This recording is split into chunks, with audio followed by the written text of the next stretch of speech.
The St Mary's Water Recycling Plant uses reverse osmosis to further treat wastewater after the ultrafiltration process. Reverse osmosis membranes are constructed from a membrane flat sheet. It is comprised of 3 layers: a polyester fabric support base, a microporous polysulfone layer, and a 0.2 micron thick polyamide barrier layer. The polysulfone layer strengthens the very thin barrier layer. It is the barrier layer that removes nutrients, chemicals, bacteria, and viruses from the water. The membrane flat sheet is combined with a sheet of feed channel spacer.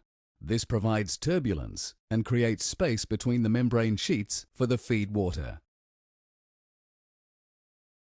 A sheet of permeate spacer is added to the membrane sheets and feed channel spacer.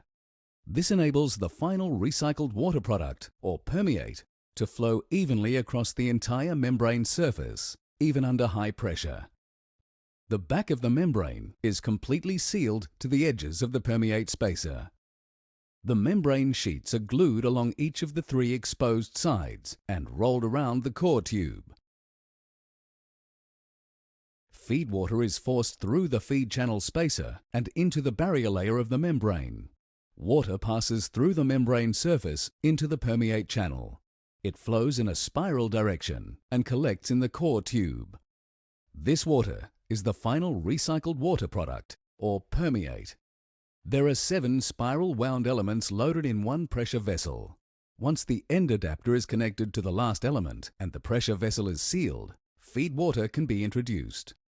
Feed water is pumped at high pressure into the vessel. As it travels, small molecules like water pass through the membrane, while larger particles such as salt, bacteria, and viruses do not. The final recycled water product is collected from the end of the elements.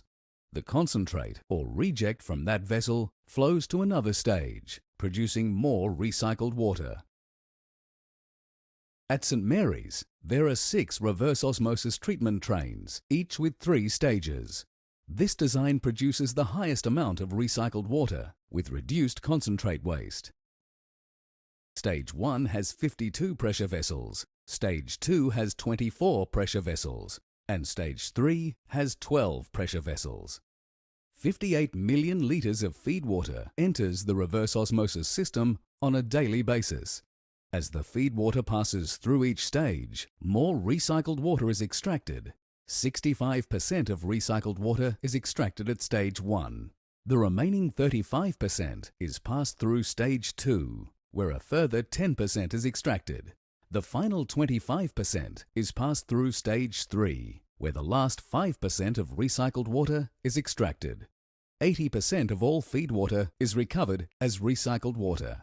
An average of 50 million litres of recycled water is produced every day at St Mary's. The remaining concentrate contains so much salt and impurities that to recycle it would not make economic sense.